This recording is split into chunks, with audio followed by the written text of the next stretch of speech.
Unable to sleep, I stood at the cell door and leaned against the bars.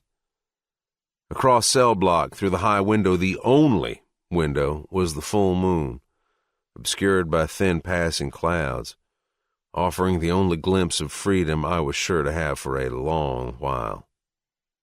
If ever. The DA announced shortly after I'd been arrested that they were pushing for the death penalty. The clouds parted and the light of the moon lit up my cell like a spotlight. Oddly enough, illuminating the graffiti on the cell block wall above the toilet. "Beach Bastards, Logan's Beach," was tagged in thick marker. I sighed. Even in my fucking cell, I couldn't escape their reach, even if it was only in ink form. For now. The Beach Bastards used to be more than just a motorcycle club, more than my home even. They were a brotherhood, bound by loyalty. At the time, nothing compared to the feeling of belonging to something bigger and more important than myself. Something I believed in with everything I had and was. When I left the MC, I never thought I'd have that again, but I was wrong. Although the packaging was a little different.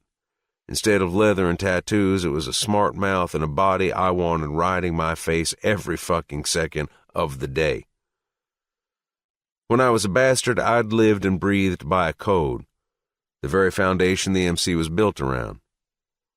Code dictated that although the bastards might rip your eyeballs from the sockets in retaliation, they wouldn't kill your wife and kids in the process. Innocents were left untouched. That was until Chop laid his hands on my girl. My Thia. The bastards were now more like a terrorist organization, bound not by loyalty, but by the orders spewed from the mouth of a power-hungry, soulless tyrant.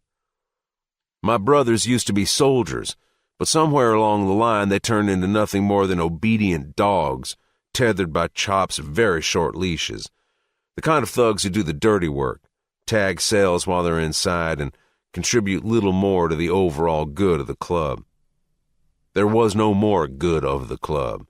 The brotherhood part of it was long gone, and in its place was a dictatorship dripping in motor oil, leather, and lies. When I took off my cut, I didn't know who I was anymore. The man in me was lost throughout years of thinking that my old man was somehow more than a mere mortal because he was the one who held the gavel and passed down the orders. Until T. She made me realize that I didn't need the club to be a biker. I can live and I can ride. I can love and I can kill.